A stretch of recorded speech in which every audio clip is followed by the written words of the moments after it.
Hey YouTube, this is Wyatt at Main Meadows Sanctuary. So yesterday we ran town and we stopped at a rummage sale. Oh, here's the dog again, always likes to get the video. And we picked up all these old cast iron pans. They came with a couple lids. So we got this one, we got the two lids. We got two small ones. Two big ones. So they're all pretty bad, but we're gonna try to restore them today, or at least start the restoring process. So what I got here is I got some steel wool. Now I know a lot of times they say not to use soap on cast iron, but obviously that's like your normal maintenance of your cast iron.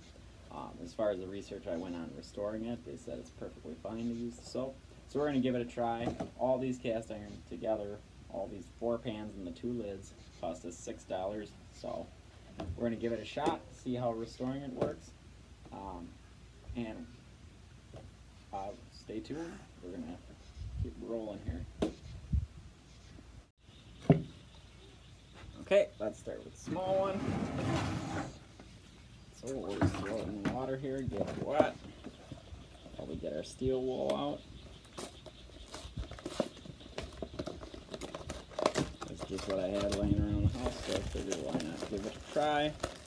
And I got my oil for afterwards. And we're going to see how the oil works, because it's getting pretty hot here today. So after we get them scrubbed with the steel wool, see how good they look after that, we'll dry them. Then we'll apply the vegetable oil on, and we'll put them out where the sun shines the hottest. We'll see how that goes.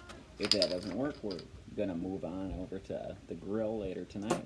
After we're done cooking, we'll throw them all on there, because usually after you apply that coat of vegetable oil, you want to heat it up to around 350 degrees. But yeah, so basically all you need is steel wool oil to restore these things.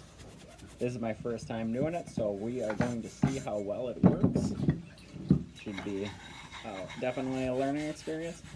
So I'll throw pictures up through there. I took a picture of each of the pans individually before, and we'll throw some before and after pictures up at the end. So we're just going to scrub this thing with the steel wool everywhere.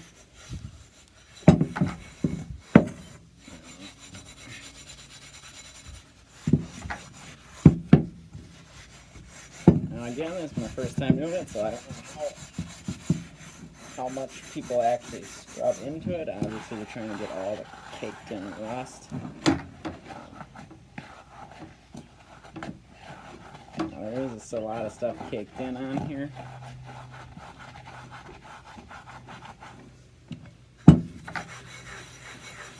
I'm gonna just let this sit on here. A different one of these. I'm gonna probably go actually grab one of my copper, whatever you call them, the little scrubby things, like the copper. Here, it's not quite steel wool. That'll probably work better for getting the real bad stuff off. Really scrub on this. Get some water on the steel wool. Scrub, scrub, scrub.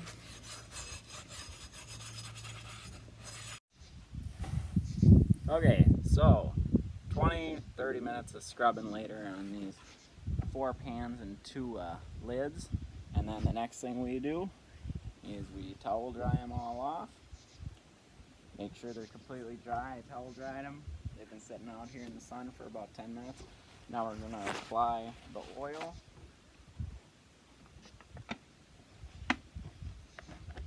Now for this one, we're going to use canola oil. I usually use vegetable oil, canola oil. Probably not olive oil so much, just because olive oil is quite expensive. Now we're going to apply it to all of the pans. Get them all nice and oiled up. As I said, today's a pretty hot day, so this should be able to heat them up hopefully enough to bake it on. Because these things will scald you. Leave them out in the sun for a few hours. These things will scald your hand when you go to grab it. So we're going to rub the oil on here real good. I'm not going to make you guys watch me do all these pans for the sake of time.